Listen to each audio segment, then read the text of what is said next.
Bagi sebagian besar dari kita, ponsel adalah bagian dari hidup.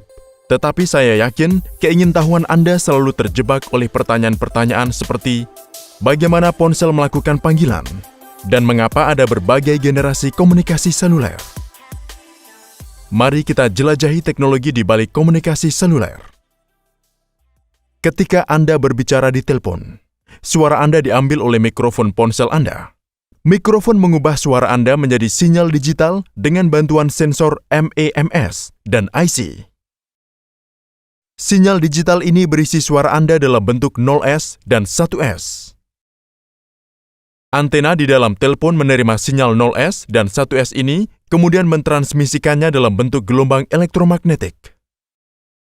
Gelombang elektromagnetik mentransmisikan 0S dan 1S dengan mengubah karakteristik gelombang seperti amplitudo, frekuensi, fase, atau kombinasi keduanya. Misalnya, dalam hal frekuensi, 0 dan 1 ditransmisikan dengan menggunakan masing-masing frekuensi rendah dan tinggi. Jadi, jika Anda bisa menemukan cara untuk mengirim gelombang elektromagnetik ini ke telepon teman, maka Anda akan bisa melakukan panggilan.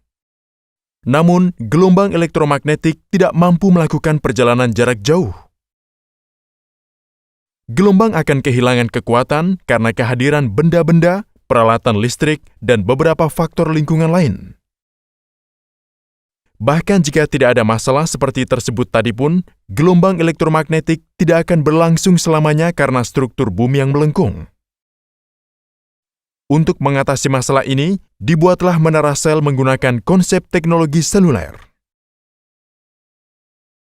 Dalam teknologi seluler, area geografis dibagi menjadi sel-sel heksagonal, dengan masing-masing sel memiliki menara dan slot frekuensinya sendiri. Secara umum, menara sel ini dihubungkan melalui kabel, atau lebih khusus lagi, kabel serat optik. Kabel serat optik ini diletakkan di bawah tanah atau lautan, untuk menyediakan konektivitas nasional atau internasional. Gelombang elektromagnetik yang dihasilkan oleh ponsel diambil oleh menara di dalam sel dan mengubahnya menjadi pulse cahaya frekuensi tinggi.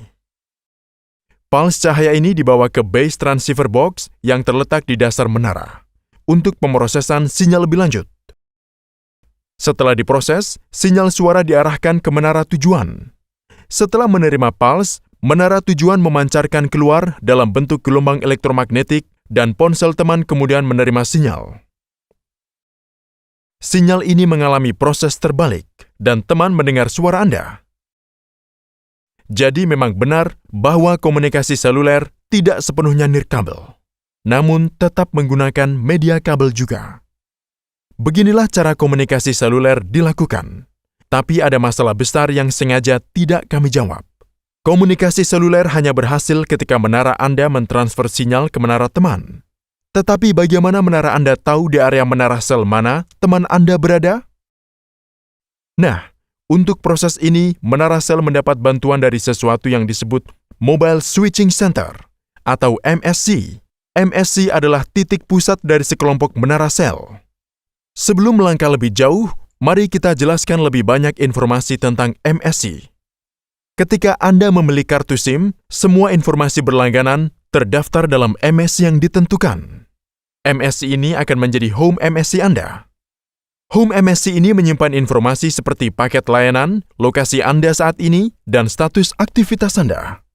Jika Anda pindah keluar rentang home MSC Anda, MSC baru yang menggantikan melayani Anda dikenal dengan Foreign MSC. Ketika Anda masuk wilayah Foreign MSC, MSC ini berkomunikasi dengan home MSC Anda. Singkatnya, home MSC Anda selalu tahu di mana Anda berada. Untuk memahami di mana lokasi sel pelanggan dalam area MSC, MSC menggunakan beberapa teknik. Salah satu caranya adalah memperbaharui lokasi pelanggan setelah periode tertentu. Ketika ponsel melewati sejumlah menara yang telah ditentukan, pembaruan lokasi kembali dilakukan. Yang terakhir adalah ketika ponsel dihidupkan.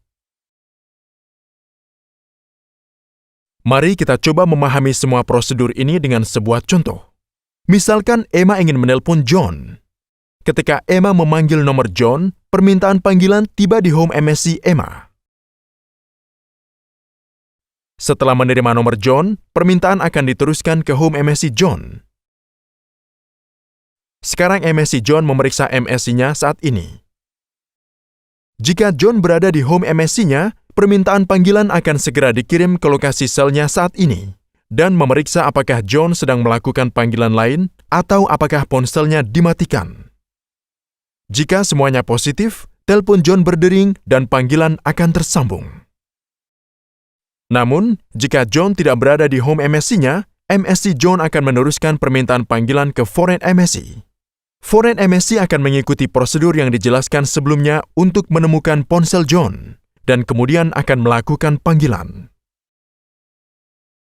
Sekarang, mari kita bahas mengapa spektrum frekuensi cukup penting dalam komunikasi ponsel. Untuk mentransfer 0S dan 1S dalam komunikasi digital, setiap pelanggan dialokasikan dalam rentang frekuensi. Namun, spektrum frekuensi yang tersedia untuk komunikasi seluler cukup terbatas, dan ada miliaran pelanggan. Masalah ini diselesaikan dengan bantuan dua teknologi. 1. Distribusi slot frekuensi, dan 2. Teknik akses berganda. Pada teknik pertama, slot frekuensi yang berbeda dialokasikan dengan hati-hati ke menara sel yang berbeda. Dalam teknik akses berganda, slot frekuensi ini didistribusikan secara efisien di antara semua pengguna aktif di area sel. Sekarang, pertanyaan besar, mengapa ada generasi berbeda dari teknologi ponsel? 1G awalnya memungkinkan pengguna untuk pertama kalinya membawa telepon tanpa kabel terpasang. Tetapi 1G menderita dua masalah utama. Masalah pertama adalah transmisi nirkabel dalam format analog. Sinyal analog mudah diubah oleh sumber eksternal. Jadi transmisi ini memberikan kualitas suara dan keamanan yang buruk. Masalah kedua adalah menggunakan teknik frequency division multiple access yang menggunakan spektrum yang tersedia dengan cara yang tidak efisien. Faktor-faktor ini membuka jalan bagi komunikasi seluler generasi kedua.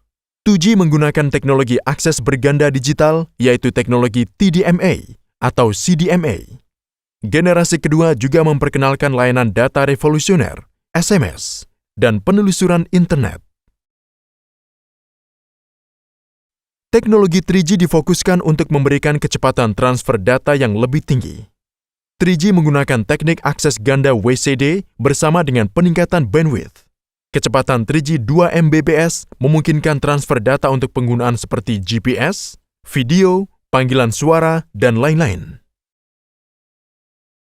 Berikutnya muncul 4G, yang mencapai kecepatan 20 hingga 100 Mbps, yang cocok untuk film dan televisi resolusi tinggi. Kecepatan yang lebih tinggi ini bisa terjadi karena UFD Multiple Access Technology dan teknologi MIMO. MIMO menggunakan beberapa antena penerima pemancar di dalam ponsel dan menara. Generasi komunikasi seluler berikutnya, 5G, yang akan segera diluncurkan, akan menggunakan teknologi MIMO dan gelombang milimeter yang ditingkatkan. 5G akan memberikan konektivitas tanpa batas untuk mendukung internet pada barang-barang seperti mobil tanpa pengemudi dan rumah pintar. Jangan lupa untuk berlangganan teknik rekayasa, dan dukungan Anda di patreon.com akan sangat berharga. Terima kasih.